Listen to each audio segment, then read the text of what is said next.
So, resilience for well-being, do more than just exist. Um, when we think of resilience, we all think of very different things, and a lot of us think of kind of bouncing back and getting better. But true resilience is actually getting stronger and bringing yourself more forward in a better place. So, resilience is the ability to grow and move on from challenges.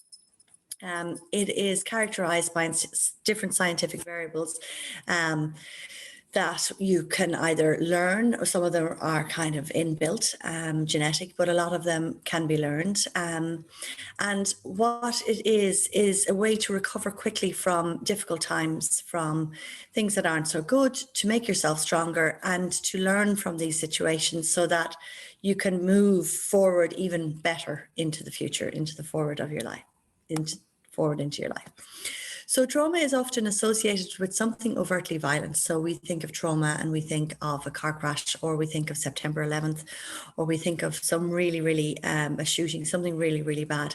However, the definition that I like that is here of trauma is that trauma is explained as any situation that violates familiar expectations about someone's life and the world, sending them into a state of extreme confusion and uncertainty. So when we look at trauma in less of a dramatic role, we can see that actually what we're going through right now with this pandemic is a trauma. Never mind if we have lost loved ones, which make it even worse. So trauma is something that we can experience more than once in our life, and we can, for some people, experience quite a lot of it. What is post-traumatic growth? So we hear of PTSD, post-traumatic stress disorder, that comes from a traumatic situation or a traumatic event. But there's also something called post-traumatic growth. So it is psychological transformation that follows a traumatic encounter, a traumatic situation. It's a way of finding purpose for what we've gone through and the struggles that we've gone through. And anybody who has kind of moved through and continue to live a life after something traumatic has happened to them, a lot of times if they've learned to grow, they've learned something about it, they can flourish with much greater appreciation and much more resilience. So when we look at a lot of traumatic situations, if they were to analyze people who have gone through these events, it actually is something like 30% of people go through post-traumatic stress disorder, and the 70% will go through post-traumatic growth, which is good news for all of us. So if we were to take a moment, I'd like you just to stop for a moment, whatever you do, and take a moment and think about the last 12 months. And maybe just take a moment to see, what did you learn about yourself? You know, are you good at adapting? Are you good at pivoting? Are you stronger than you thought? Who have you felt the most supported by? So who was there for you? Family members, friends, loved ones, colleagues at work? Who was really there for you for the last 12 months? And what ways of living have you changed for the better? So pre-COVID, were you running around? Were you busy trying to fill your days? And now, have you kind of slowed down a little bit? Are you enjoying your coffee in the morning? Are you enjoying your flowers, your garden, whatever it is? What ways of living have changed for the better? Maybe you love working from home. Maybe that's your joy. So what is it that has made it better for you? So Nelson Mandela's quote, "Do not judge me by my success. Judge me by how many times I fell down and got back up again." So I just love this quote. It is the essence of what resilience is. Most people who are successful, and most success stories in whatever success means for you, can come from hard work and trying again and again and again. So coming back after failure over and over and over again. So 5 main areas of growth through trauma. So the very first one is personal strengths. We can develop and feel become a lot more aware of our personal strengths. Personal strength, maybe the ability to be able to be a bit more impartial to the bad news that's happening around us, or maybe a personal strength is we realize how kind we are when we're helping neighbors with grocery shopping, whatever it was, for example. Just understanding personal strengths. deeper relationships with others. And again, I always think this one's really important. When we think of relationships and really good friends, a lot of times we say, you know, your friends are the people who are there when things are down. And by all means, that's a sign of a really good friend.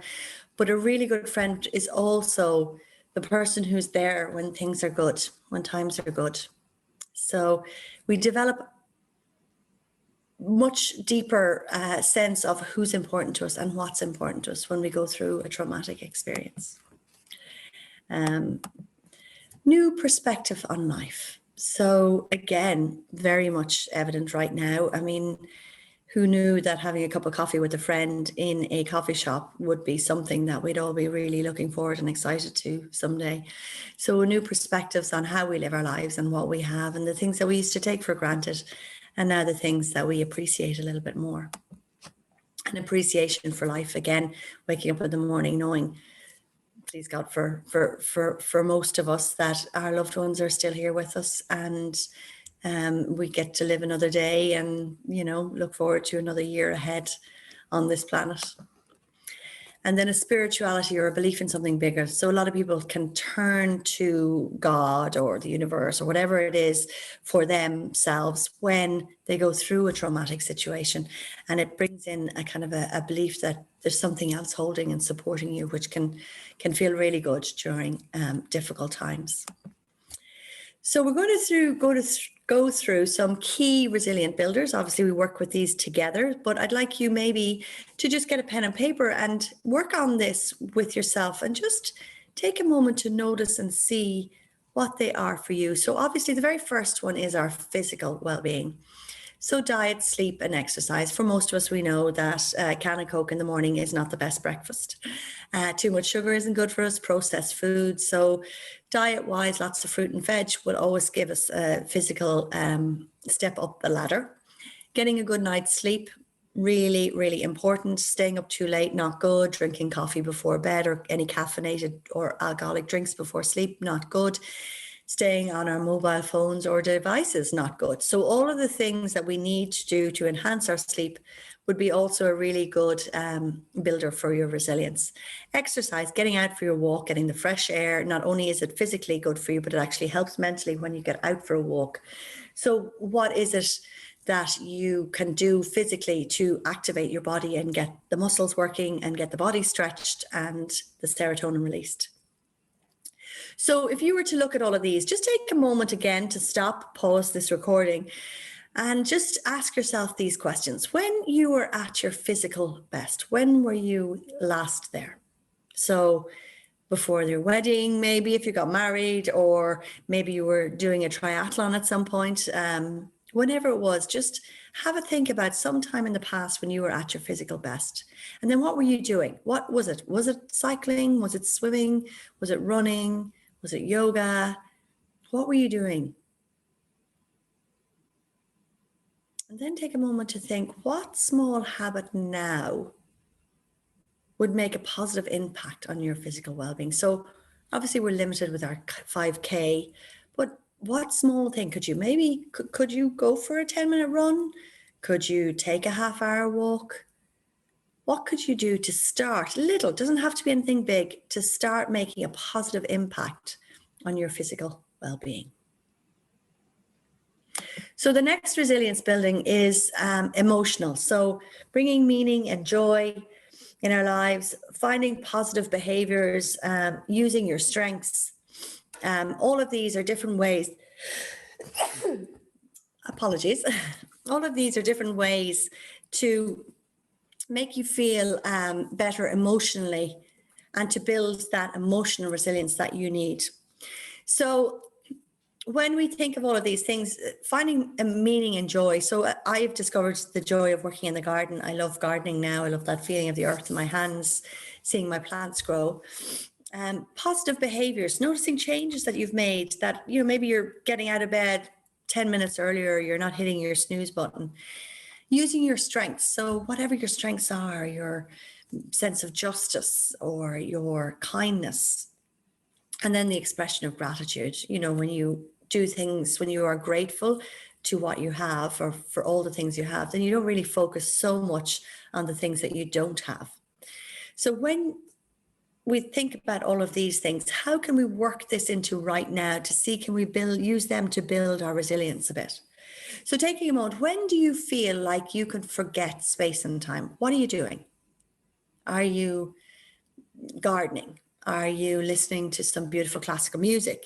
Are you Zumba dancing? So, what is it that when you're doing it, maybe you play the violin, you forget space and time? And then ask yourself, do you plan times to do things that make you feel joy? So we spend a lot of time thinking of other people, minding other people. How much do we actually put in to our days that are for us? When do you feel at your best? So what is it you're doing? Is it baking? And you just feel like you're on top of it. You really know what you're doing. And when you're doing any of these things, what are you doing? What are you thinking? And what are you feeling? Really getting into the emotion of it. So gardening for me, I get lost in thought. I think about the beautiful plants and how they're going to look, imagining them growing. And I could be out there for half an hour or an hour and the day is kind of gone. I'm like, oh, I better get in and whatever, get on with the day. But it's that feeling of just being at one, totally in that moment without thoughts of anything else that we need to do. So what is it for you? The next of our resilient builders is our cognitive. So our beliefs about ourselves, our self-talk, what we say to ourselves. More often than not, as human beings, we tend to be very negative with ourselves. We tend to talk to ourselves in ways that we would never speak to anybody else. So to build on our resilience with regards to that, we need to watch it. We need to start watching ourselves and what we say to ourselves and how we say it.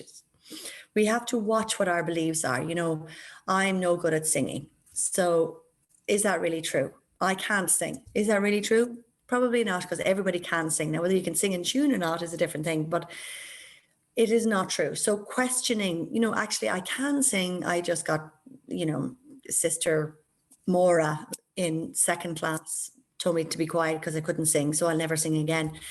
Where's that belief come from? Can you change it? So really regarding and understanding your thoughts and your patterns and what happens with them. That's where mindfulness comes in. Again, really important to take it in during your day, to understand, to be right here and right present in this moment so that you can appreciate what's going on right now, rather than spending your time racing forward or thinking of the past. Just be here right now in this moment and get to really enjoy that. And then each of the moments becomes a little bit better for you, a little bit brighter, a little bit more important. So taking a moment to answer these questions, what is stopping you from being more compassionate to yourself? We are so hard on ourselves. What is stopping you from it? Like, why is it not nice to be kind to yourself? What do you believe to be true of yourself? Can you reframe it? So like the singing, what do you believe about yourself? And can you actually look at it and reframe it? So really take a few moments on these. How would the best version of you talk to yourself? Or how would your best friend talk to you about whatever's going on in your mind at the moment? And what would it take to be more mindful? What effort would you have to put in to be a little bit more mindful in your life? So those are the cognitive resilience builders. The next one is the social resilience builder. So we are social creatures, human beings. We very much are aware of that now, with the lockdown and with what's just happened. So socially, how do we interact with others? If our work colleagues, with our family members, with our friends, how do we interact? The language of communication. So when you think of communication, only 10% of it is actually verbal. It's the way we move, it's the way we look, it's being with someone and fully listening to what they're saying rather than thinking about what you have to say next. So just, again, building into the language of communication. And then CIA, control, influence, and accept. So with friends, colleagues, if you're in a situation which is a little bit uncomfortable or difficult, what is it that you can control about that situation? What is it that you have the power to shift or change in that discussion or disagreement or argument? And if you can't control it, if it's out of your hands, then what can you influence? Can you say something that maybe would make the other person think a little different, or try to find another way of looking at things? And then what about it? You just have to accept, if the boss says something and it's not going to change, then you're just going to have to accept that's what the boss does or wants. So therefore you're going to have to do it. So when you come into any social situation, control, influence, accept is a really good little acronym to have in your head to try and help navigate some of the more difficult social interactions that we may have. So if you were to think socially, who in your network brings you joy? And think about those people, your grandchild, your work colleague who sat beside you when you were back in the office, your best friend, whatever it is, who brings you joy? And then how can you create more quality time with them, family and friends, whoever it is? So maybe it's a work colleague and, you haven't really seen them much since. Maybe you could start Zooming them and have a quick conversation with them once a week. What can you do to bring them more in your life? Because it's going to build your resilience. And then what can you CIA in any given situation, in any social situation that's a little bit uncomfortable? So learning to navigate and build on your relationships to really embrace and enhance the ones that are good for you, and then to kind of work out how you're going to figure out the movement through the relationships that aren't so great, CIA. So again, one small crack does not mean you're broken. It means that you were put to the test and didn't fall apart. Again, this is well back down to the resilience side of things. Wabi-sabi in Japan is the art of finding beauty in things that are cracked or broken. And there's also beautiful pottery from really old china bowls that may have a crack. And what they do is they put gold through it, or they just repair it. And these items are considered more valuable than any because of the fact that they have a crack and they didn't fall apart. They just have a little crack, and it's a sign of their aged and their wisdom and their beauty. So one small crack does not mean that you are broken. It means you were put to the test and you didn't fall apart. So just going to talk a little bit about mindfulness. So as it came up earlier on in the resilience, it is one of the key resilience building practices that we can do. A little bit of research here. So it was done, research was done, MBSR training, research was done on 1,000 people, measuring the profile of mood states post-development of a mindfulness practice. So this was based on the mindfulness-based stress reduction program, which is an 8-week mindfulness practice program.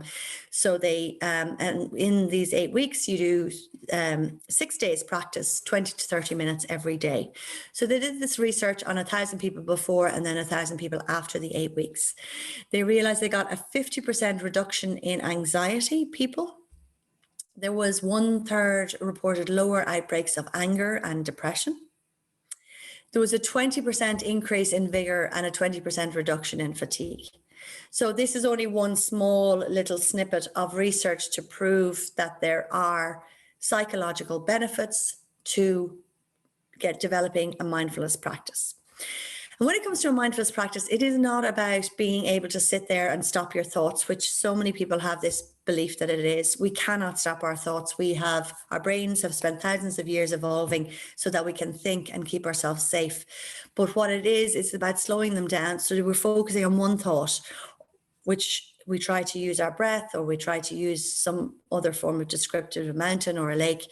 But it's focusing on one thought. The mind keeps drifting away, but the idea is with kindness and firmness, you keep bringing it back to that one thought.